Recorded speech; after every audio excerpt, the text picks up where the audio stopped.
జిల్లా మైదుకూరులో హృదయ విదారక సంఘటన చోటు చేసుకుంది. కన్న బిడ్డను డబ్బుల కోసం అమ్ముకున్న తండ్రి వ్యవహారం వెలుగులోకి వచ్చింది. మైదుకూరులోని రెవెన్యూ కాలనీలో నివసించే లక్ష్మీ నారాయణమ్మ బాలకుమార్ దంపతులకు ఇప్పటికే 2 పిల్లలున్నారు. 2 నెలల క్రితం 3వ కుమారుడు జన్మించాడు.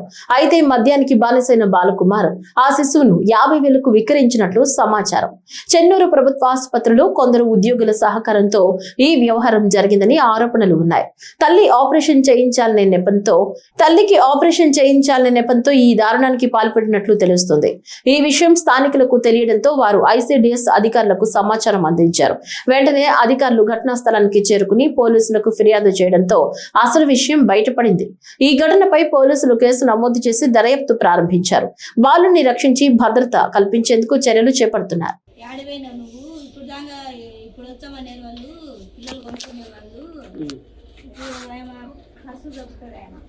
అడిగింటే ఏం వాళ్ళు ఇక్కడ రాలేదంటే వాళ్ళు పద్దెన వచ్చారంట, ఇప్పుడు రారంట, యాడో ఉన్నారంట, వాళ్ళు ఇప్పుడు రారంట అని చెప్పింది. మా మంది అది బువ్వ తింటారులే అని పెట్టింది. మా పది కాకపోతే ఏం పిల్లలకి పోతుంది లేదంటే ఇట్లా బిడ్డను నేను పిల్లల్ని ఎత్తుకొని పరిగెత్తి శక్తి నాకు లేదు. మా ఎవరిని ఇచ్చి పంపించామా మమ్మల్ని పిల్లల్ని కొట్టి చంపుతాడు.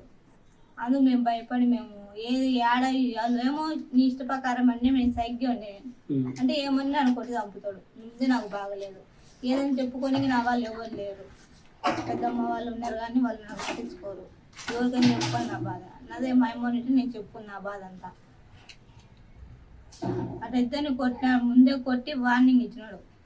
ఇవాళ వాళ్ళు తీసుకుని బిడ్డను తీసుకుని నాకు లెక్క ఇకపోయినా ఆమె ఏడు మొహం పెట్టి వాళ్ళు తీసుకోకపోయినా ఏం నేను మిమ్మల్ని ఏం లేదు, మిమ్మల్ని కొట్టి చంపుతా ఇప్పుడేమన్నా నీడ ఇంటికి పోయినా మీ సుక్కలు చూపించని అని చెప్తాను.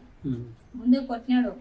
మళ్ళీ ఇంటికి వచ్చి మళ్ళీ మీకు ఏం లేదు వాళ్ళు ఏడ్చి నువ్వు వాళ్ళ కాడ అట్లనే వాళ్ళ బిడ్డ తీసుకుపోయి నాకు లెక్క ఇకపోయినా మేము ఖచ్చితంగా చంపేస్తాను నేను బెదిరించాను.